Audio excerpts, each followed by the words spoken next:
De todas las religiones del mundo, solo unas pocas se centran de manera directa en sus fundadores. Para ser más específico está el judaísmo, el budismo, el islam y por supuesto el cristianismo. 4 religiones del mundo se centran particularmente de manera directa en sus fundadores. El judaísmo mira hacia Abraham, el budismo hacia Buda, el islam hacia Mahoma y el cristianismo hacia Jesucristo. Ahora, todos ellos murieron. Abraham falleció alrededor del año 2000 a.C. y fue sepultado en Hebrón. Buda murió en el siglo V o VI a.C. a los 80 años y sus restos fueron incinerados y repartidos entre sus seguidores. Mahoma murió el 8 de junio del año 632 después de Cristo y su tumba en Medina sigue siendo un lugar de peregrinación para millones que se acercan cada año. Y Jesús también murió. Fue crucificado bajo la autoridad de Poncio Pilato, sepultado en una tumba prestada que no era suya, a las afueras de Jerusalén. Pero aquí es donde el relato cristiano se vuelve radicalmente distinto, porque la tumba de Cristo está vacía. Solo el cristianismo proclama que su fundador fue levantado de entre los muertos, con victoria, de forma permanente, gloriosa, definitiva.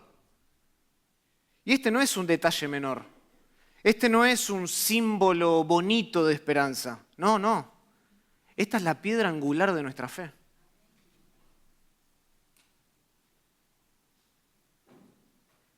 De hecho, a lo largo de los años, las mentes más brillantes de la historia de la Iglesia han reconocido esta verdad, la importancia de la resurrección de Jesucristo.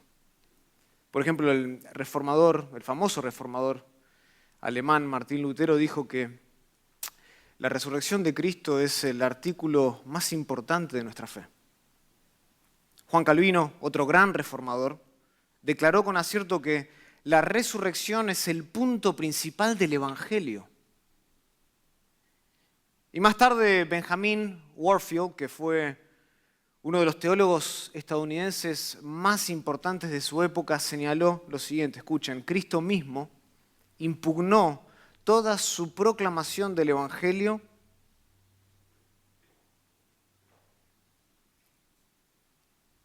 en la resurrección. Cuando se le pidió una señal, dice Warfield, él apuntó a la resurrección como su credencial única, como su credencial suficiente. Dicho de otra manera, la fe cristiana se cae o se levanta con la resurrección de Jesús. Y ningún capítulo de la Biblia presenta con más claridad, con más poder esta verdad que 1 Corintios 15. Allí, en este capítulo glorioso, el apóstol Pablo defiende la resurrección como un hecho histórico, como un hecho verídico, un hecho real. La explica en este capítulo como una doctrina esencial de nuestra fe. Y al final aplica toda esta teología a la vida cristiana. Son 58 versículos. Y llegando al final de este capítulo, encontramos un versículo que resume toda esta verdad, y es 1 Corintios capítulo 15, versículo 57. Donde Pablo exclama y grita en alegría y en triunfo lo siguiente: más gracias sean dadas a Dios que nos da la victoria por medio de nuestro Señor Jesucristo. Este versículo habla del problema que enfrentamos, de la provisión que Dios ha hecho y de la perspectiva de la cual ahora vivimos, una vida de victoria en Jesús, algo que sería imposible sin la resurrección, sin su resurrección. Y esta es la razón por la cual nosotros celebramos la Pascua. Así que los invito a que abran sus Biblias, si no las abrieron ya, a 1 Corintios capítulo 15. Y vamos a concentrarnos particularmente en el versículo 57. Y vamos a conmemorar juntos el gran triunfo de nuestro Señor y Salvador Jesucristo. Leamos el versículo una vez más. Pablo dice: mas gracias sean dadas a Dios que nos da la victoria por medio de nuestro Señor Jesucristo. Oremos. Padre, venimos delante de ti con gozo, con regocijo, porque la tumba está vacía. Hace un poquito más de 2000 años atrás, discípulos irían a tu tumba, buscando encontrar un cuerpo. Pero la piedra había sido rodada.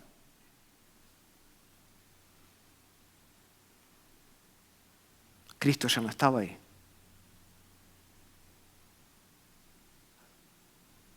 Había conquistado la muerte y se había levantado victorioso para que todo aquel que en Él cree pueda también encontrar esa victoria y no perecer jamás.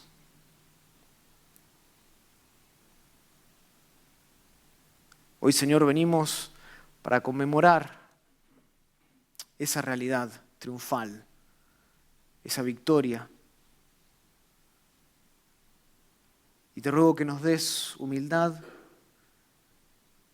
que abras nuestro entendimiento para poder comprender todas las maravillas de este versículo que vamos a estar estudiando esta mañana. Lo pedimos todo esto en el nombre de Cristo Jesús. Amén. El título de mi mensaje es Triunfo Total. Triunfo Total. Y nos vamos a concentrar en 1 Corintios capítulo 15, versículo 57. Pablo comienza este pasaje reconociendo desde el inicio el problema que fue derrotado por medio de la cruz y la resurrección. Si están tomando notas, ese es el primer punto. Eso es lo primero que Pablo reconoce en este versículo. El problema. El versículo 57 declara, noten, mas gracias sean dadas a Dios que nos da la victoria por medio de nuestro Señor Jesucristo. Y alguno dirá, ¿y dónde está el problema? El problema está ahí. La primera palabra. La primera palabra indica que esta exclamación de victoria del apóstol Pablo no está aislada, sino que forma parte de un argumento mucho más amplio. Está conectado a algo que Pablo ya venía diciendo. Y como mencioné en la introducción, este versículo se encuentra en uno de los capítulos más extensos y teológicamente ricos de toda la Biblia, 1 Corintios capítulo 15. En este capítulo Pablo desarrolla una defensa contundente sobre la resurrección histórica de Cristo, corporal de Cristo. Y en consecuencia, lo que Pablo está argumentando a la luz de toda la carta es que si Cristo resucitó, sus seguidores también lo harán. Noten, por ejemplo, 1 Corintios capítulo 15, versículo 20. Mas ahora Cristo ha resucitado de los muertos. Noten lo que dice, primicias de los que durmieron es hecho. Versículo 23. Pero cada uno en su debido orden, Cristo las primicias, luego los que son de Cristo en su venida. ¿Ese es el argumento que Pablo viene trazando? Y después de desarrollar este hermoso argumento, teológicamente convincente sobre la resurrección corporal de Cristo y de sus seguidores, todo su argumento culmina con esta declaración triunfal, con este grito de exclamación. Y el grito de exclamación de Pablo es el siguiente: la muerte ha sido vencida. Gloria sea dada a Dios. por Cristo, quien nos da la victoria. Ahora bien, para nosotros poder apreciar más plenamente la victoria de la cual Pablo está hablando, primero nosotros debemos entender la magnitud del problema que hace a esa victoria necesaria.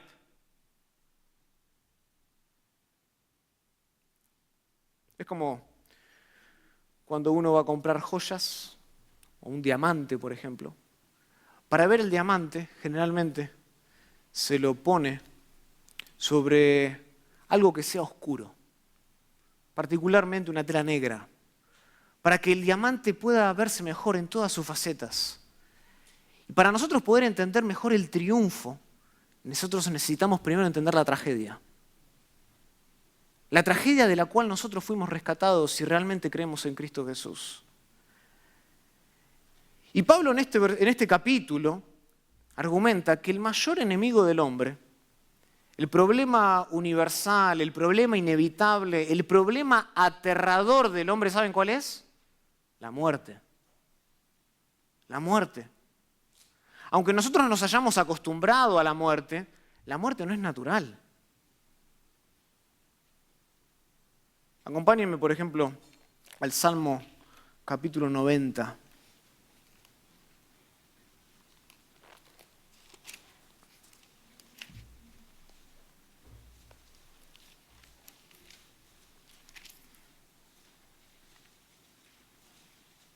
Noten lo que dice Moisés. Moisés escribió este salmo.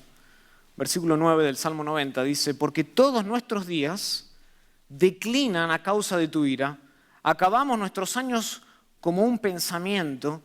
Escuchen, los días de nuestra edad son 70 años, y si en los más robustos son 80 años, con todo su fortaleza es molestia, su fortaleza es trabajo, porque pronto, ¿qué? Pasan y volamos. Noten que el Salmo 90 refleja cuán corta y dolorosa es la vida. Pero la muerte, hermanos, no formaba parte del plan original de Dios. La Biblia nos enseña que la raza humana fue creada justamente para vivir en comunión perfecta con Dios, eterna con Dios. La muerte entra en el mundo como consecuencia del pecado. Génesis, ¿se acuerdan? 2:17, cuando comas del fruto, ciertamente, ¿qué? Morirás. Romanos capítulo 5, versículo 12, el pecado entró en el mundo por un hombre, y por el pecado que entró, la muerte. De hecho, en el mismo capítulo de 1 de Corintios, capítulo 15, noten, versículo 21, unos versículos que nos salteamos. 1 de Corintios capítulo 15, versículo 21. Porque por cuanto la muerte entró por un hombre, Adán, también por un hombre entró ¿qué? La resurrección de los muertos, Cristo. Porque así como en Adán todos mueren, también en Cristo todos serán vivificados. La muerte no era parte del diseño original. Entra en el mundo como consecuencia del pecado, y desde ese momento, desde entonces, la muerte se convirtió en el enemigo más persistente, en el enemigo más cruel de la humanidad. Nadie escapa a la muerte. La riqueza no puede sobornarla, la fama no puede ignorarla y la ciencia no puede eliminarla. La muerte es imparcial. Alcanza a todos por igual. No importa si tienes o no tienes dinero.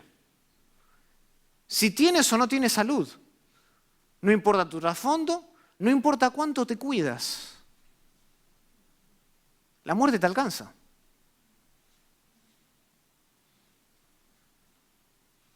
Es democrática en ese sentido.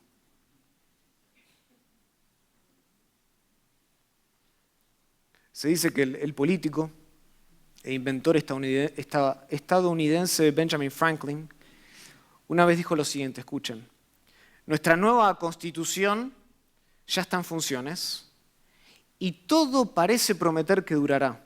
Pero en este mundo no hay nada seguro, escuchen, excepto la muerte y los impuestos. No hay nada seguro excepto la muerte y los impuestos. Y aunque algunos han logrado evadir los impuestos, nadie ha logrado evadir la muerte. La tasa de mortalidad sigue siendo del 100%. Del 100%. Por esta razón, Pablo, en este mismo capítulo, llama a la muerte el postrer enemigo. Otra manera de traducir eso sería el último enemigo en una serie de enemigos. ¿Saben cuál es? La muerte. Tenemos muchos enemigos en la vida. El último, la muerte. Versículo 26 de 1 Corintios capítulo 15 dice: y el postrer enemigo que será destruido es la muerte. El postrer enemigo, el último enemigo. Tarde o temprano, hermanos, todos terminamos como huesos en una caja o como cenizas en una urna. Todos terminamos ahí. Y la pregunta es, ¿qué es lo que hace a la muerte tan efectiva? ¿Por qué la tasa de mortalidad sigue siendo del 100%? ¿Por qué no falla la muerte? ¿Qué es lo que la hace tan poderosa? Y Pablo lo explica. Noten en sus Biblias, nosotros estamos estudiando el versículo 57, pero como dije, el versículo 57 es parte de un argumento que él viene trazando antes. Y el más, ese pero al principio, nos dice que Pablo está exclamando algo en contraste con algo que ya había dicho antes. Y noten lo que dice antes, Pablo. Vamos a empezar en el versículo 54.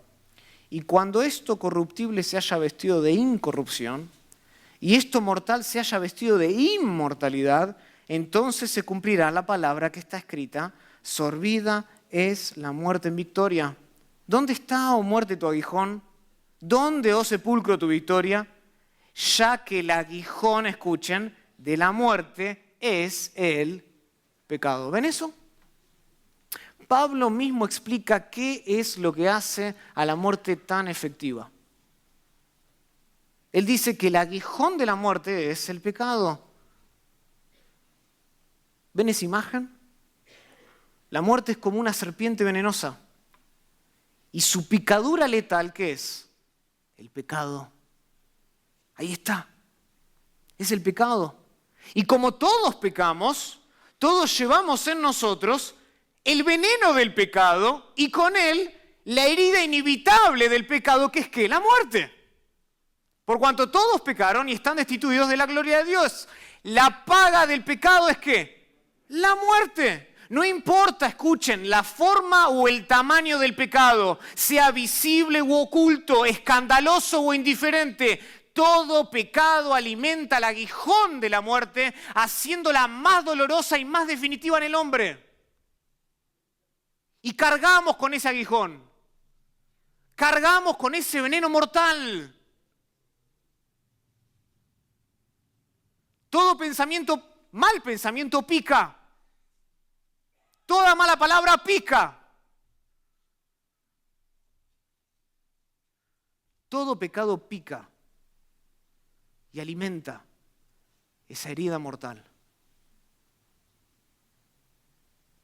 Y para empeorar las cosas, Pablo dice que el pecado no actúa solo.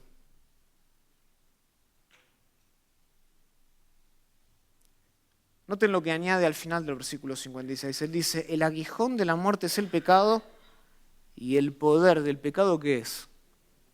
La ley. Y esta breve afirmación nos lleva aún más profundo en el problema humano. Porque si la muerte es el enemigo y el pecado es el aguijón letal, entonces la ley, ¿saben qué es? Es el poder que fortalece a ese aguijón, que le da fuerza. El pecado obtiene su fuerza de la ley. Y aquí la ley no se refiere simplemente a un código de normas, no se refiere a un sistema moral, sino que la ley en este contexto se refiere a la revelación del carácter justo, del carácter santo, del carácter inmutable de Dios. A eso se refiere. Entonces, la ley muestra lo que es bueno porque refleja ¿qué? La perfección de Dios. Refleja el carácter de Dios. Pero precisamente por eso también nos condena la ley. Porque la ley exige obediencia perfecta. La ley exige obediencia total, sin fallas, porque Dios es un Dios que no tiene fallas. Es un Dios perfecto. ¿Se acuerdan en Mateo capítulo 5, versículo 48? Sed pues perfectos como vuestro Padre que está en los cielos es perfectos. Nadie puede entrar en el reino de los cielos sin ser antes que perfecto. La ley es buena porque nos muestra todo lo que es perfecto, pero al mismo tiempo nos condena.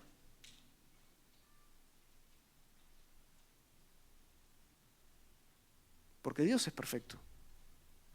Entonces, el estándar de esta ley no es relativo. El estándar de esta ley no es flexible, no es algo que podemos acomodar a nuestros gustos, no. El estándar de la ley de Dios es inquebrantable, es absoluto. Y como ninguno de nosotros cumple la ley de Dios, nosotros quedamos automáticamente expuestos al juicio perfecto de Dios. Y en ese sentido es donde la ley se convierte en un agente del pecado. Nos condena. No porque sea mala, sino porque justamente la ley revela, muestra, trae a la luz todo lo malo que hay en nosotros. Que estamos muy por debajo del estándar perfecto de Dios. Pablo lo explica así en Romanos capítulo 5, versículo 13. Él dice, antes de la ley había pecado en el mundo, pero donde no hay ley no se inculpa de pecado. Es decir, la ley hace visible el pecado. La ley hace al pecado imputable. Lo sentencia. Más adelante en Romanos capítulo 7, versículo 8, Pablo vuelve a decir, el pecado, tomando ocasión por el mandamiento, produjo en mí toda codicia, porque sin la ley, escuchen, el pecado está muerto. Sin la ley el pecado está muerto.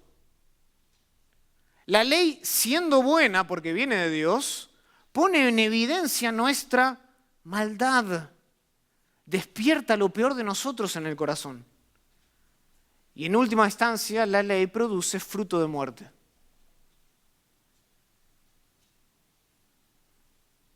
Y esto nos deja en una posición desesperada. En una posición angustiante. Porque no solo hemos cometido pecado, sino que nosotros somos por naturaleza pecadores. Por naturaleza pecadores. No solo hemos fallado, sino que además estamos incapacitados para cumplir con las demandas perfectas de Dios. No podemos hacerlo. Somos por naturaleza hijos de ira. Entonces, ¿el veredicto de cuál es? El veredicto es muy claro. Nosotros, todos los humanos, somos culpables. La sentencia justa, merecemos la muerte. Y la ejecución es segura, nadie puede escapar de la muerte, nadie puede escapar de ella. Alguien ha dicho con razón que si no hubiera pecado no habría muerte y si no hubiera ley no habría condenación. Pero ¿saben cuál es el problema? Hay ambas. Hay ambas. El trono de la muerte descansa entre estos dos pilares. Está por un lado el pecado que exige justicia y la ley que lo sentencia. Y ambas trabajan, ambas colaboran juntas, bajo el amo de la muerte. Y este es el gran problema del ser humano. Nosotros estamos atrapados entre una naturaleza caída y una ley perfecta. Entre un veneno que nos corrompe por dentro y un juicio que nos aplasta por arriba. La muerte es inevitable, el pecado es invencible, la ley es inflexible y el cuadro del ser humano es sombrío. Es oscuro. Sin intervención divina, nosotros estamos absolutamente perdidos. Pero gracias a Dios, que esa intervención ha ocurrido. Y el mismo Dios cuya ley nos condena nos ha provisto un Salvador. Cuando vino, dice Gálatas capítulo 4, versículo 4, cuando vino el cumplimiento del tiempo, Dios envió a su Hijo. Nacido de mujer, nacido bajo la ley, para que redimiese a los que estaban bajo la ley. Y esto nos conduce naturalmente al segundo punto del sermón, que es la provisión. Vimos el problema del hombre, el cuadro sombrío. Ahora veamos la provisión de Dios. Porque después de exponer el gran problema del hombre, Pablo no nos deja en la desesperanza. Pablo nos eleva, nos toma de la mano y nos lleva hacia la esperanza. Nos dirige a contemplar la intervención divina que transforma nuestra tragedia en triunfo. Leamos nuevamente el versículo 57 de 1 Corintios 15. Mas gracias sean dadas a Dios, escuchen, que nos da la victoria. Que nos da la victoria por medio de nuestro Señor Jesucristo. Y aquí encontramos el corazón mismo del Evangelio. ¿Saben cuál es el corazón del Evangelio? Que Dios intervino. Dios intervino en la historia. No nos quedamos solos bajo el peso de la condenación de la ley. No tuvimos que pelear por nuestras propias fuerzas contra el poder del pecado. No fuimos abandonados ante la muerte, no. La muerte perdió su invicto porque Jesús vino al mundo. Perdió el invicto. Y su resurrección es la prueba de que la batalla fue ganada. La tumba está vacía, la victoria está asegurada y lo más sorprendente de todo, ¿saben qué es? Que esto no depende de nuestros méritos, sino que es el resultado directo de la gracia de Dios. Somos salvos por gracia, por medio de la fe, no por obras. De lo contrario, ¿qué haríamos? ¿Nos gloriaríamos? El hombre le encanta jactarse en las cosas. Noten la atención del versículo, el énfasis del versículo. No está puesto en lo que nosotros hacemos, sino en lo que Dios hizo, en lo que Dios nos da. Dice, pero gracias sean dadas ¿a quién? Al hombre, ¿no? A Dios, que nos da la victoria. Pablo no dice que nosotros conseguimos la victoria, sino que Dios nos la da. Dios nos la otorga. El sujeto de la acción, ¿quién es? Dios. Y solamente Dios. Y esto revela algo profundamente glorioso del carácter de Dios. Y es esto, que Dios es extraordinariamente generoso. Es extraordinariamente generoso. Como dice Santiago capítulo 1, versículo 17. ¿Se acuerdan? Toda buena dádiva y todo don perfecto, no algunos, todo buen regalo y todo don perfecto desciende de lo alto. ¿Por qué de lo alto? Porque allí mora el Altísimo, el Padre de las luces, en el cual no hay mudanza ni sombra de variación. Dios es un ser extremadamente generoso. Le encanta dar a Dios. Si Dios fuera mezquino, cada bendición sería motivo de sorpresa para nosotros. ¡Oh! Dios me bendijo. Pero su bondad, según la palabra de Dios, es inagotable. Y su generosidad es tan abundante que muchas veces nosotros tomamos su gracia por sentada. Tomamos sus regalos por sentados. Y Pablo quiere despertarnos de esa indiferencia que muchas veces se cuela en las profundidades de nuestro corazón. Quiere que entendamos que esta victoria no se nos da por derecho, sino por misericordia. Nosotros no merecemos la victoria, recibimos la victoria por gracia.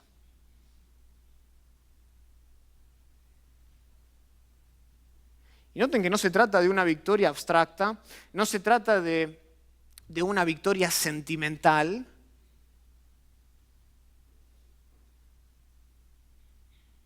Pablo usa un lenguaje muy fuerte, muy concreto en este pasaje. El término griego para victoria nos sitúa, ¿saben dónde? En un campo de batalla.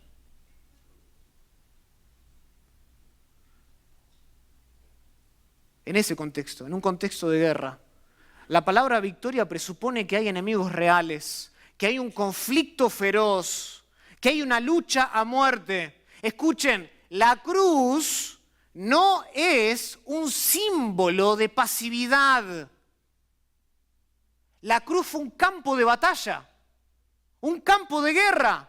Y allí Cristo no solo enfrentó a la injusticia humana, sino que también Él se enfrentó a la ira de Dios. Él se enfrentó a la condenación de la ley y Él se enfrentó al poder del pecado. Fue una guerra total, real.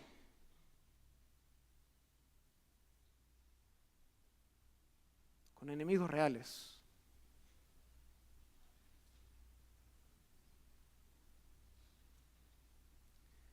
Y aunque por un momento pareció que había sido derrotado, porque su cuerpo estaba allí colgado, su aliento apagado, la tumba estaba sellada con una gran roca. El tercer día lo cambió todo, hermanos. Porque su resurrección fue la evidencia irrefutable de que la victoria de Cristo fue completa, incluso sobre el postrer enemigo. Sobre ese enemigo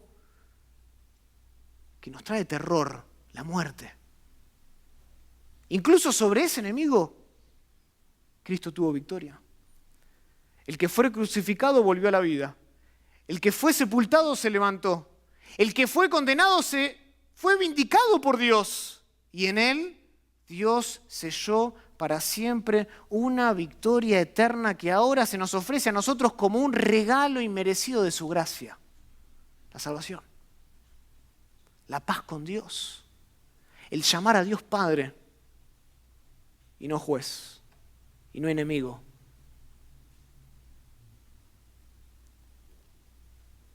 Ahora, esta victoria de Cristo no se limita al pasado. No es solo un recuerdo que celebramos una vez al año, durante Pascua. La victoria de Cristo es continua. Es una realidad viva, es una realidad presente. Sí, es cierto, sucedió en tiempo y espacio en el pasado. Eso nadie lo está cuestionando. Cuando Cristo resucitó al tercer día, como bien dice este mismo capítulo en el versículo 4. Pero lo que quiero decirles, y lo que Pablo quiere instruirnos en el versículo 57, es que los efectos de la resurrección de Cristo se extienden hasta el día de hoy. Y se manifiestan cada día en la vida del creyente. No solamente al principio, cuando creímos en Él. Y Pablo deja esto muy claro en el original, al usar una expresión que sugiere una acción continua.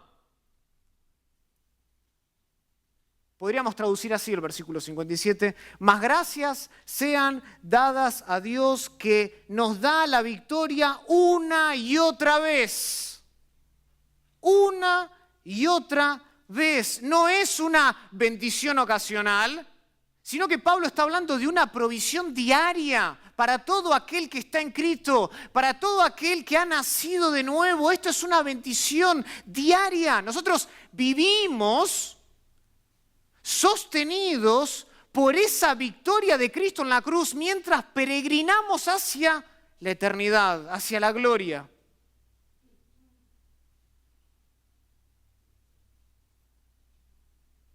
Esta es la realidad pascual que transforma nuestra vida cristiana. Nosotros podemos apropiarnos todos los días del triunfo de Jesús, regocijarnos en las riquezas de la salvación que tenemos por gracias, que son ahora nuestras.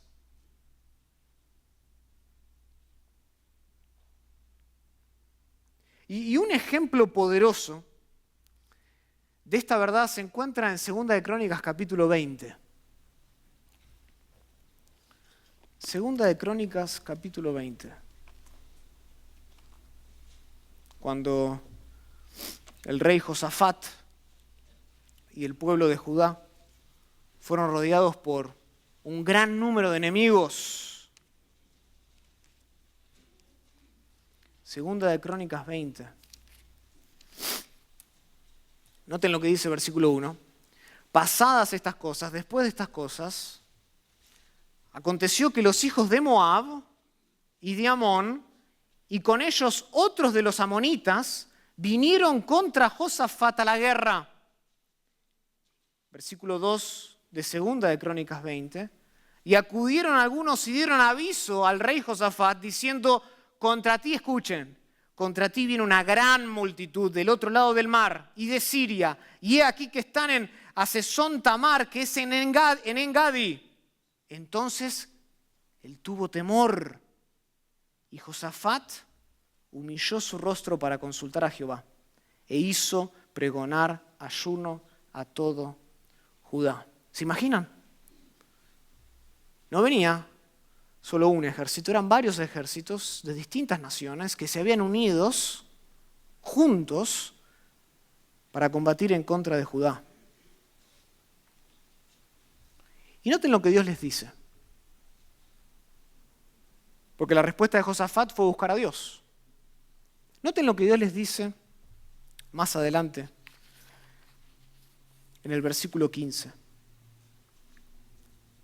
Y dijo, está hablando Jehová, oíd, Judá, todos vosotros, moradores de Jerusalén, y tú, rey Josafat, Jehová os dice así. ¿Qué dice Jehová? No temáis, ni os amedrentéis delante de esta multitud tan grande. ¿Por qué? ¿Cuál es la razón? Porque no es vuestra la guerra, sino de Dios. No es vuestra la guerra, sino de Dios. Mañana descenderéis contra ellos, y he aquí ellos subirán por las cuestas de Cis, y los hallaréis junto al arroyo, antes del desierto de Jeruel. No habrá para que peleéis vosotros en este caso. Escuchen lo que le dice Jehová. Paraos, estad quietos, y ved la salvación de Jehová con vosotros. Y lo que sigue es sorprendente, si no recuerdan la historia. Pero lo que sigue es sorprendente porque Josafat, siendo rey, no alista espadas, no alista ejércitos, sino que alista un grupo de cantores. Organiza un grupo de adoradores, eso lo podemos ver en el versículo 21. Y cuando se levantaron, por la mañana salieron al desierto de Tecoa, y mientras ellos salían, Josafat, estando de pie, dijo, oídme Judá y moradores de Jerusalén, creed en Jehová vuestro Dios y estaréis seguros, creed a sus profetas y seréis prósperos. Y habido consejo con el pueblo, puso a algunos que cantasen y alabasen a Jehová, vestidos de ornamentos sagrados mientras salía la gente. Y que dijesen que glorificad a Jehová porque su misericordia es para siempre. ¿Y saben qué es lo que sucedió? Mientras ellos cantaban, Dios emboscó al enemigo. Y cuando llegaron al campo de batalla, la victoria ya había sido ganada. Los enemigos yacían en el suelo muertos.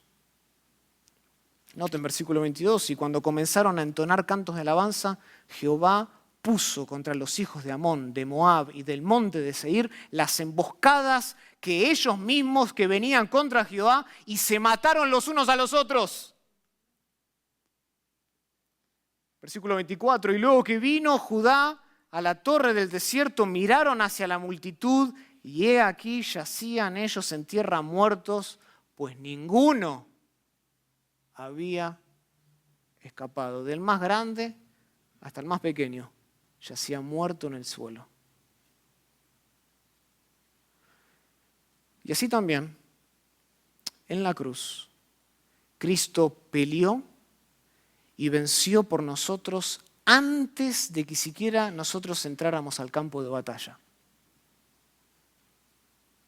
Él soportó la condenación de la ley, Él enfrentó el pecado en los ojos y derrotó a la muerte. O sea, nosotros no peleamos para obtener la victoria, nosotros peleamos desde la victoria de Cristo. Y esa es la gloriosa provisión de la Pascua. Cristo venció por nosotros lo que nosotros no podíamos vencer. Y Cristo obtuvo para nosotros lo que nosotros no podíamos obtener por nosotros mismos. Él obtuvo el triunfo en medio de nuestra tragedia. Y por esta razón Pablo, unos versículos antes del versículo 57 de 1 Corintios 15, se mofa de la muerte y pregunta retóricamente: ¿dónde está, oh muerte, tu aguijón? ¿Dónde está, sepulcro, tu victoria? ¿Dónde está? No lo veo. ¿Por qué no lo veo? Porque el aguijón de la muerte fue neutralizado por la sangre del Cordero. La ley que nos condenaba fue satisfecha por aquel que no conoció pecado. Y la tumba vacía es ahora el testimonio eterno de la victoria de Cristo. Cristo hizo lo que nosotros jamás podríamos haber hecho. Y ahora, gracias a Él, nosotros tenemos vida. Y vida en abundancia, dice Juan 10. Cristo sacó a la luz la vida y la inmortalidad en el Evangelio. Por su gracia.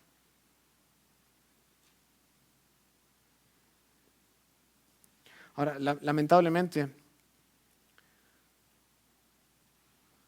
muchos creyentes olvidan esto en su vida cristiana. Y muchos creyentes viven más como los soldados de la batalla de Blue Licks. Vayan a los libros de historia, lean sobre la batalla de Blue Licks. Estos soldados pelearon una batalla sin saber que la guerra había terminado hace 10 meses.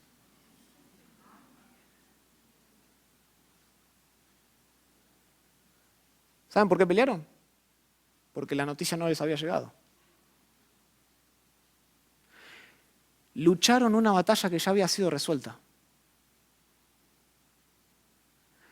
Y así también hay algunos creyentes hoy, que viven su vida con temor. Viven su vida con incertidumbre, con culpa, como que si la victoria de Cristo aún estuviera en duda, vamos a ver si se resuelve o no esto. No, hermanos. La Pascua proclama una verdad mucho más fuerte y mucho más firme. Y esta es la verdad, que la batalla ya terminó y Cristo la ganó. Punto final. Cristo la ganó, no hay vuelta atrás. Cada momento de nuestra vida cristiana está sostenido por la victoria de Cristo. Entonces nosotros, como dice Pablo en Romanos 8:37, somos no vencedores, somos más que vencedores, no por lo que hacemos, sino porque estamos unidos al Cordero Redentor. Y porque Él ganó, nosotros ganamos. Y porque Él se levantó de entre los muertos, nosotros un día nos levantaremos de entre los muertos. Esa es nuestra victoria. Eso es lo que sostiene nuestra vida cristiana.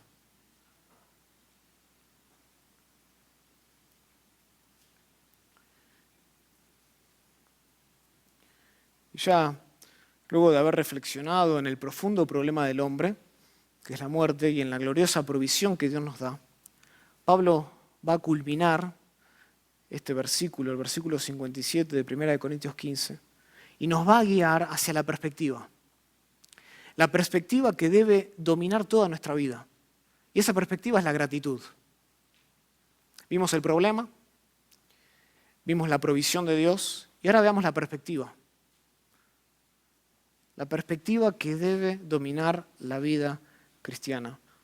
Porque el versículo 57 de 1 Corintios 15 no es solo una declaración triunfal, no es solo un grito de exclamación, sino que además es un llamado implícito a una respuesta del corazón. Noten, ¿dónde está, oh muerte, tu aguijón? ¿Dónde, oh sepulcro, tu victoria? Ya que el aguijón de la muerte es el pecado y el poder del pecado es la ley. Pero más, gracias sean dadas a Dios que nos da la victoria por medio de nuestro Señor Jesucristo. Gracias sean dadas a Dios. Aquí vemos de Pablo un llamado implícito a dar gracias. A dar gracias. Hermano, la gratitud no es un adorno opcional para el creyente. La gratitud es la única reacción apropiada ante el favor inmerecido de Dios, ante la gracia admirable de Dios. Observemos acá en este versículo que Pablo no se limita a explicar meramente la victoria de Cristo, sino que Pablo en el versículo 57 celebra la victoria. No solo explica la victoria, hay una diferencia. Yo puedo explicar muchas cosas, otra cosa es celebrarlo. Y Pablo en el versículo 57 está celebrando, es un grito. Gracias sean dadas a Dios. Está celebrando la victoria con gozo, con asombro. No es un grito o una celebración superficial, no es momentáneo, no es pasajero. Muy por el contrario, esta es la expresión profunda de un corazón que ha sido transformado por la gracia de Dios. Un corazón que ha comprendido la magnitud del rescate recibido por parte de Dios. Que entiende su problema, que entiende la tragedia en la cual estaba y que entiende que ahora respira porque Cristo murió. ¿Y qué quiere hacer con ese suspiro que tiene ahora?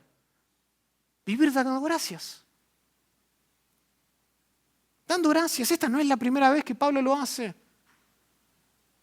Pablo lo hace varias veces. De hecho, en un pasaje similar, describiendo otra cosa, ¿no? Pero en Romanos capítulo 7, cuando está hablando del poder del pecado en el hombre, incluso en aquel que ha nacido de nuevo, o la presencia del pecado, mejor dicho,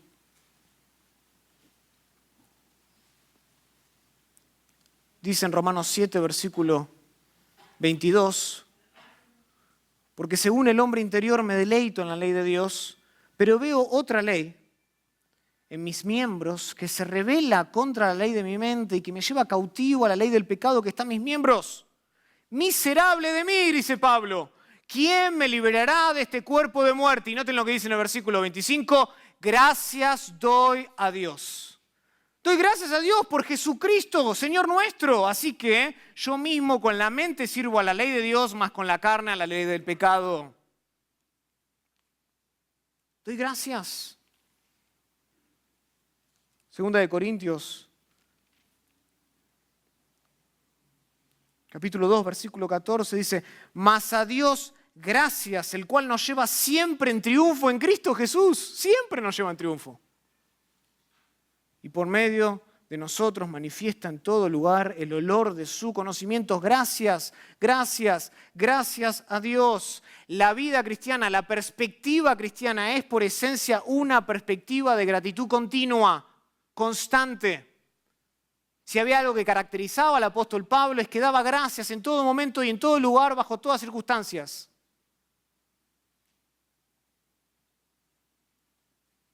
Nosotros no vivimos nuestra vida cristiana tratando de ganar el favor de Dios. Voy a la iglesia para que Dios después me bendiga.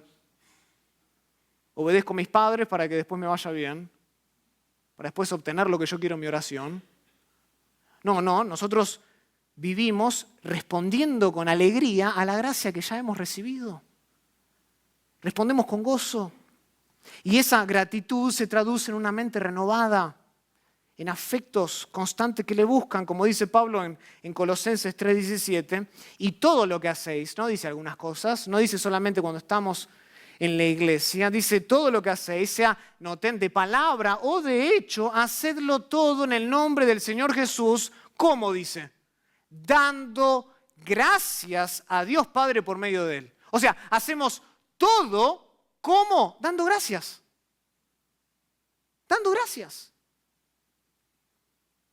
Ahora, ¿qué significa dar gracias? ¿Qué significa vivir una vida agradecido? Vivir agradecido significa que cada parte de nuestra vida, nuestros pensamientos, nuestras palabras, nuestras acciones, nuestras prioridades, nuestras relaciones, todo eso está profundamente marcado por una conciencia constante de la gracia divina en mi vida. Reconozco en todo momento que si estoy vivo es por la gracia de Dios. Entonces, ¿qué hace la Pascua? La Pascua redefine radicalmente nuestro presente. Nosotros muchas veces pensamos en la Pascua como algo solamente que tiene que ver con el futuro. Pero la Pascua redefine nuestro presente hoy.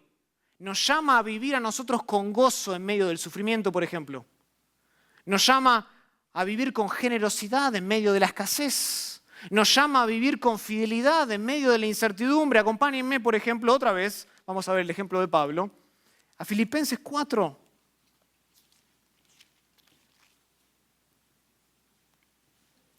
Filipenses 4.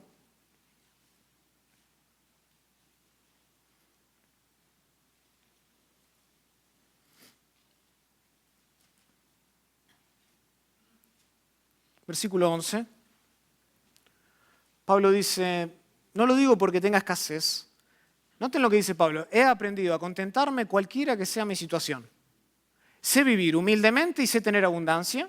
En todo y por todo estoy enseñado, así para estar saciado como para tener hambre, así para tener abundancia como para padecer necesidad. Todo lo puedo en Cristo que me fortalece. ¿Por qué Pablo? Es mi pregunta. ¿Por qué Pablo tenía esta actitud? ¿Qué es lo que entendía Pablo que muchas veces nosotros no entendemos? ¿Por qué podía todo lo puedo en Cristo, sea que tenga abundancia o que tenga escasez? La respuesta está en el contexto. Noten unos versículos antes, versículo 4.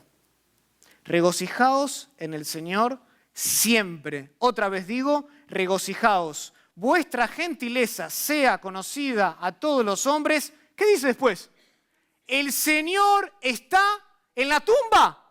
Está cerca, porque se levantó de entre los muertos, volverá. Y por eso puedo regocijarme, sea en abundancia o sea que tenga poco. La Pascua redefinió la existencia de Pablo. Y ahora nosotros caminamos como testigos vivos de la victoria de Cristo. Nuestro estilo de vida debe ser de una manifestación concreta de gratitud, obedeciendo los mandatos de Dios, sirviendo en la iglesia, proclamando el Evangelio, abrazando una esperanza firme, como dice Hebreos capítulo 12, versículo 28. Así que, recibiendo nosotros un reino inconmovible, tengamos gratitud. Tengamos gratitud y mediante ella, dice, ¿qué es ella? La gratitud. Mediante la gratitud sirvamos a Dios agradándole con temor y con reverencia. La gratitud debe ser la marca distintiva del creyente. Cristo ha vencido el pecado, Cristo ha vencido la muerte, Cristo ha vencido la tumba y esa victoria transforma cada rincón de nuestra existencia, incluso la muerte. Transforma nuestra vida y transforma nuestra muerte, porque la muerte ya no nos amenaza más como lo hacía antes. Para mí, dice Pablo, el vivir es Cristo y el morir, ¿qué es? Es ganancia. Dámelo. Es ganancia. Prefiero estar con Cristo que quedarme acá. Transforma el todo del cristiano. Cuenta la historia que D.L. Moody, un reconocido evangelista del siglo XIX, una vez dijo lo siguiente. Escuchen lo que dijo Moody. Un día leerán en el periódico que D.L. Moody de East Northfield ha muerto. No crean ni una palabra, porque en ese momento estaré más vivo de lo que estoy ahora.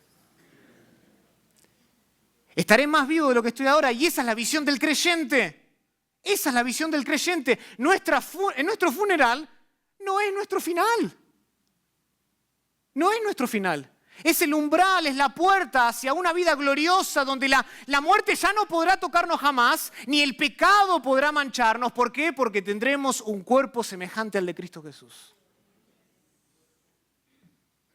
Por eso es que la resurrección de Cristo es tan importante.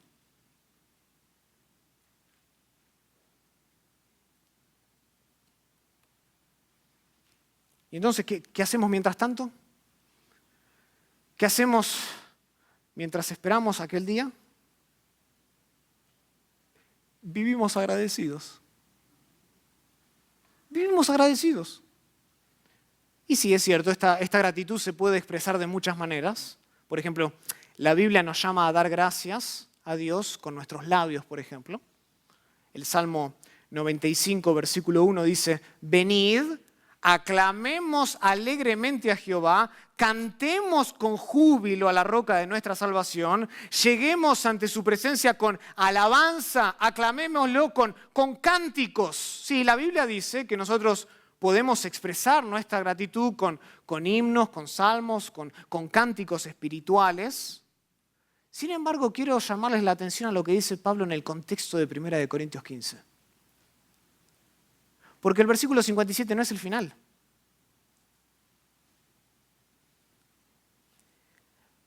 Pablo nos exhorta a manifestar nuestra gratitud a Dios mediante una vida de fidelidad. Y eso lo vemos en la conexión que hay entre el versículo 57 y 58 del capítulo 15. Dice así, mas gracias sean dadas a Dios, que nos da la victoria una y otra vez por medio de nuestro Señor Jesucristo. Así que, noten que el versículo 58 está conectado con lo que se dijo antes. Por lo tanto, hermanos míos, amados, estad firmes y constantes, creciendo en la obra del Señor siempre, sabiendo que nuestro trabajo en el Señor no es en vano. No es en vano porque Él vive. ¿Y qué conexión tan poderosa que hay entre el versículo 57 y el versículo 58?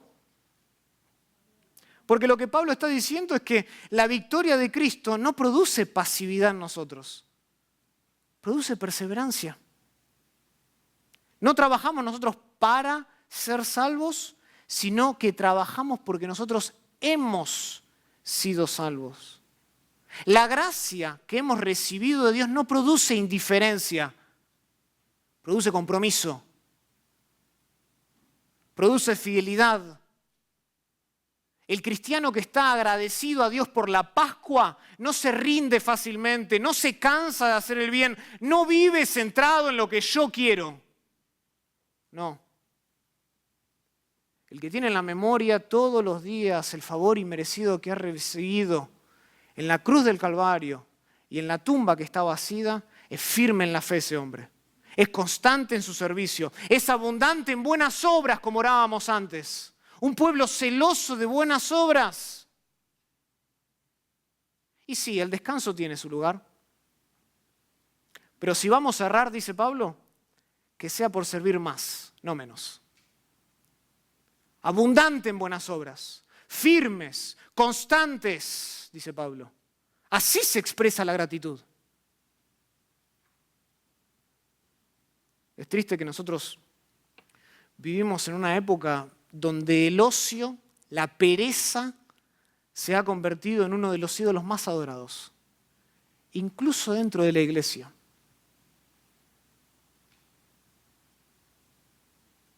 Y muchos creyentes han relajado tanto su caminar cristiano que terminan abandonando la obra del Señor.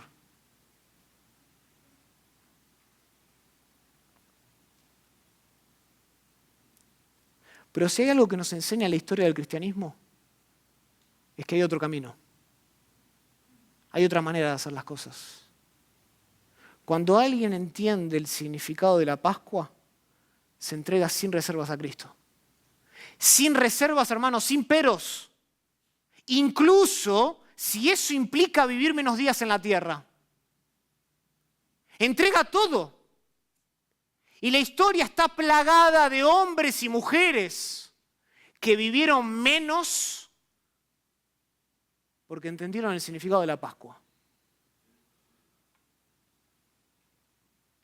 Si no, miren a algunos de ellos. Henry Martyn, un misionero en la India y en Persia, murió a los 31 años.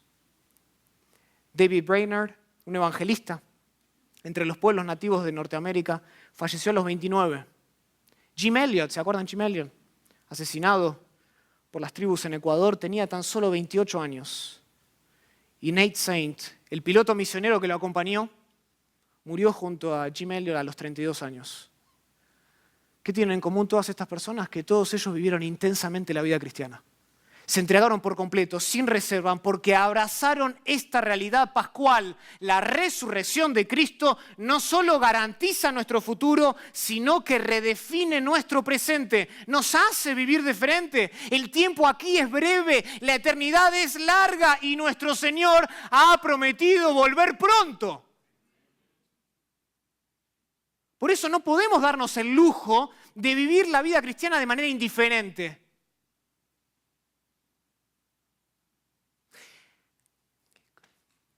En mis 40, ahí me comprometeré un poquito más con mi iglesia.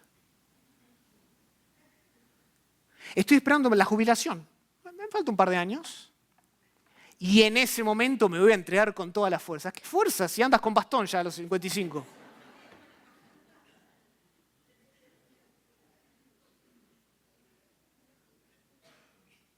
La eternidad es larga.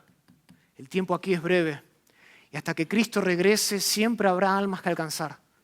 Y habrá iglesias que edificar. Y habrá necesidades que suplir. Así que trabaja con gozo en lo que Dios te ha encomendado. Invierte en tu vida. Invierte tu tiempo. Invierte tus dones. Invierte tu cuerpo. Invierte tu alma en lo que verdaderamente vale la pena.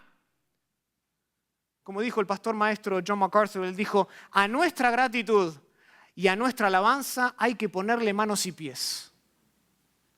Ponle manos y pies a tu agradecimiento. Y pregúntate esta mañana, ¿estás viviendo con gratitud la vida cristiana o estás simplemente sobreviviendo? ¿Estás invirtiendo tu vida en lo eterno o estás malgastándola en lo pasajero?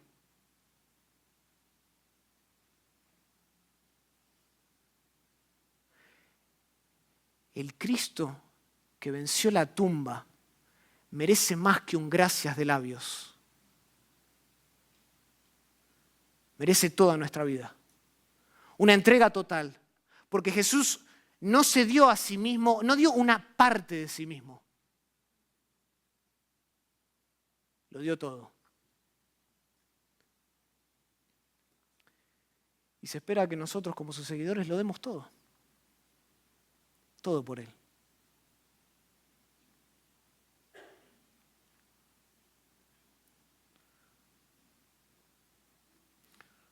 Solo el cristianismo, entonces, con esto termino, proclama que su Salvador venció la muerte de forma definitiva. Los cuerpos de Abraham, de Buda y de Mahoma aún yacen muertos, pero el de nuestro Señor Jesucristo no. Su tumba está vacía. Su victoria no es simbólica, es real, es total. Y eso lo cambia todo. La resurrección de Cristo no es solo un hecho del pasado, es una realidad que transforma nuestro presente y garantiza nuestro futuro. Por tanto, vivamos como quienes ya han sido rescatados de la muerte, como testigos de un triunfo incomparable, porque nuestro pecado ha sido perdonado por completo, nuestra deuda ha sido cancelada y la ley ya no nos condena más. Que nuestra gratitud no se limite a palabras, ni mucho menos a un solo domingo del año, sino que se exprese en una vida rendida, entregada, obediente, rebosando de gozo, porque la vida cristiana no se trata simplemente de escapar del juicio divino, sino de vivir con gozo la victoria que ya nos ha sido dada en Cristo Jesús. Unámonos a Pablo y digamos con todo el corazón, gracias. Gracias Dios por Jesucristo, nuestra Pascua. Oremos al Señor. Querido Padre, te damos gracias. Gracias porque Cristo es nuestra Pascua. Él es el Cordero que ha sido inmolado en la cruz del Calvario y el león que se ha levantado victorioso de la tumba, asegurando no solo nuestro futuro, sino también transformando radicalmente nuestras vidas en el presente, para que ya no vivamos para nosotros mismos, sino para aquel que nos amó y se entregó por nosotros. Aquel que pagó nuestra deuda, que estuvo dispuesto a sufrir nuestra condena, que llevó nuestro pecado, que sufrió tu ira justa, para que hoy nosotros podamos andar en novedad de vida. Oh Señor, cuánta alegría hay en el corazón transformado. Cuánto gozo hay en la persona que ha reconocido a Cristo como Señor y Salvador.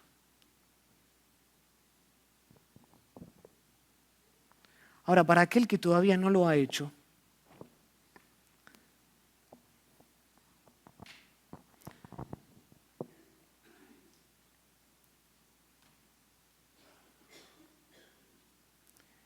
este es el día en que puede recibir ese regalo. El regalo de la salvación. Y no dejar pasar un día más. Porque la hora es todo lo que tenemos. El mañana no está asegurado.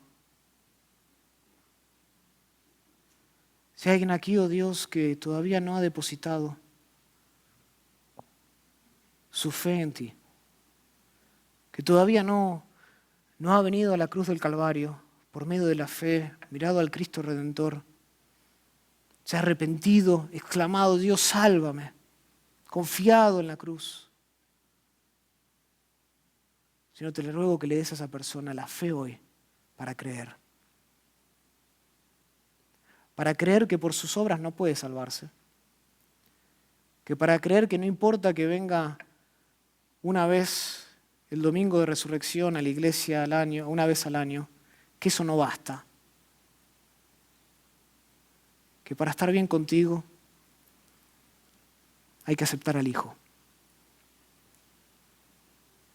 No hay otra puerta, no hay otro camino.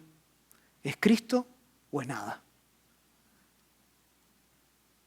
O es Cristo la vida o es perecer en la muerte del pecado. Ábrele los ojos, haz lo que nadie puede hacer. Lo que ninguno de nosotros puede hacer, ni siquiera lo que el predicador puede hacer. Dale entendimiento, arrepentimiento, fe, para que pueda tener esperanza. Y a nosotros, oh Dios, que hemos besado al Hijo por la fe, que nos hemos arrepentido y que nos seguimos arrepintiendo de nuestro pecado, porque la presencia del pecado sigue estando acá. Ayúdanos a vivir vidas entregadas, sin reservas, sabiendo que nuestro tiempo aquí no es en vano, que nuestros esfuerzos, por más que el mundo nos mofe y se ría de nosotros,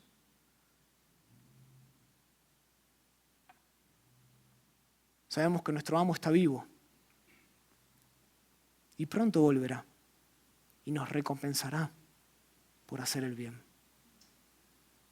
Danos fuerzas, oh Dios, un compromiso inquebrantable con tu palabra, contigo, con la iglesia, y ayúdanos a dar más, no menos, más de nuestra vida, no los últimos años, los mejores años para Cristo. Lo pedimos todo esto en el nombre de Jesús. Amén.